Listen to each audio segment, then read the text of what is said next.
দেখছেন AGT live 24/7 99.7 AGT Live 24/7 You are watching AGT Live 24/7.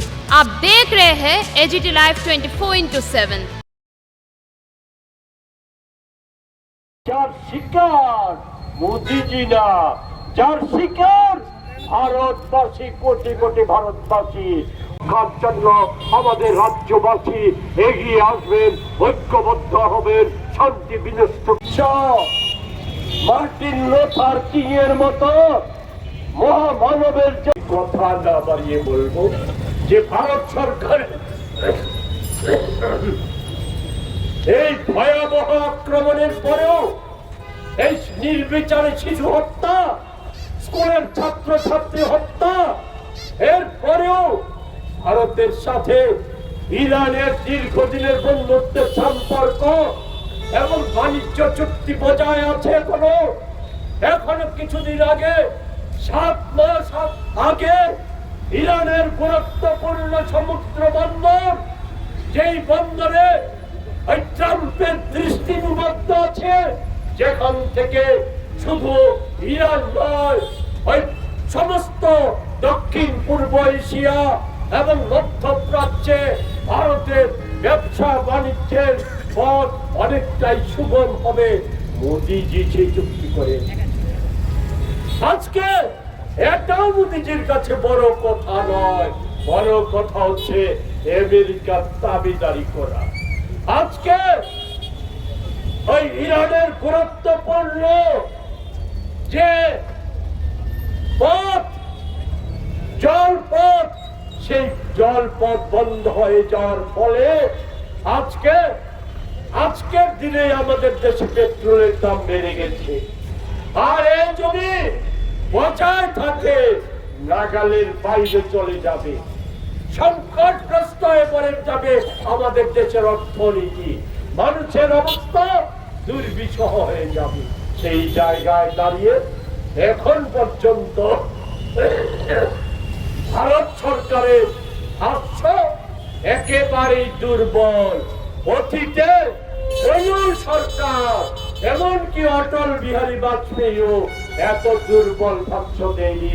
আমি শ্রীমতী গান্ধী, পণ্ডিত নেহেরু, ওই রাজীব গান্ধী, আমাদের ডক্টর মনমোহন সিং, ওনাদের কথা বলতে চাই না। আমি তাদের দলেরই অটলজির ভাষ্য এতটা দুর্বল ছিল না। এর পেছনে দুটো কারণ আমরা জানি।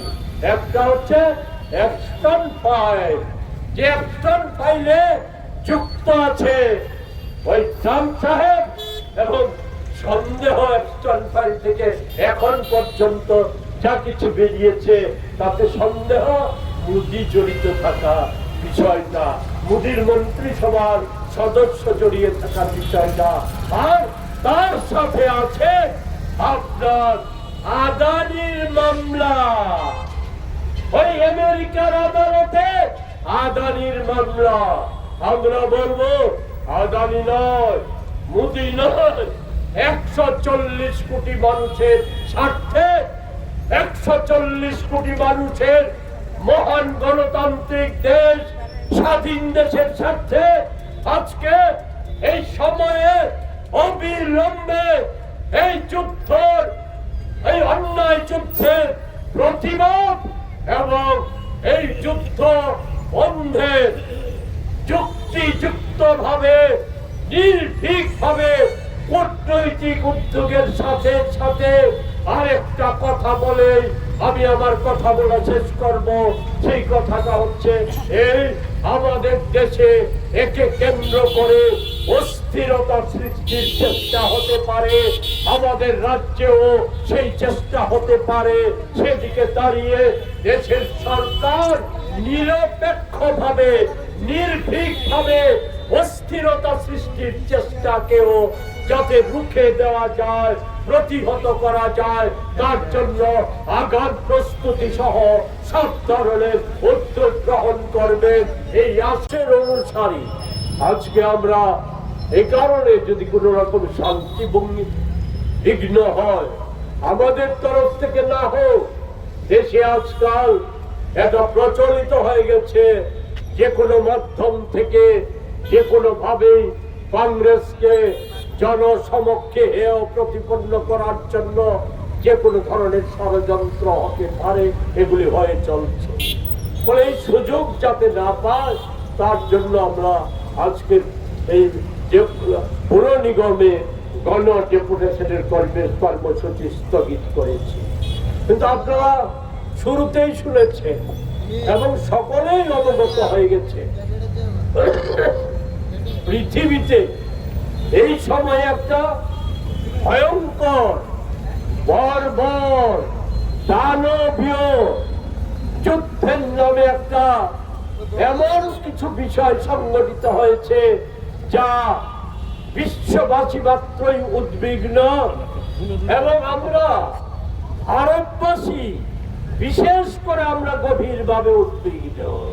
কেননা এই ক্ষেত্রে আমরা লক্ষ্য করছি বিগত প্রায় 1 দশকের বেশি সময় যাবৎ আমরা যেমন দেখে আসছিলাম আমাদের দেশের সরকার এবং প্রধানত আমাদের দেশের প্রধানমন্ত্রী আমাদের পূর্বতন স্বাধীন দেশের সরকারগুলির যে নীতি এবং প্রধানমন্ত্রীদের যে ধরনের দৃঢ়তা দেশের প্রশ্নে, দেশের সব স্বার্থের প্রশ্নে, দেশের মানুষের স্বার্থের প্রশ্নে, দেশের মানুষের সম্মানের প্রশ্নে, সরকারের সম্মানের প্রশ্নে, সেই দৃঢ়তার অভাব নানাভাবে বারবার ফুটে উঠেছে।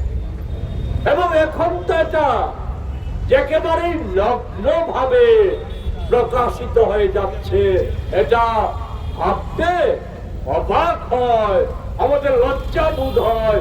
এটা একটা বৃহত্তর পৃথিবীর গণতান্ত্রিক দেশ, যারা নানা ঐতিহ্যের অধিকারী, আমাদের বিদেশ নীতি, আমাদের জোট নিরপেক্ষ নীতি, আমাদের বাণিজ্য নীতি, এই শুধু আমাদের দেশকে সম্মানিত করে দিয়ে পৃথিবীর ভারসাম্য রক্ষায় এটা একটা গুরুত্বপূর্ণ ভূমিকা প্রতিপালন করে এসেছে। আজকে লজ্জা হয়, আমরা কি সেই দেশে অবস্থান করছি?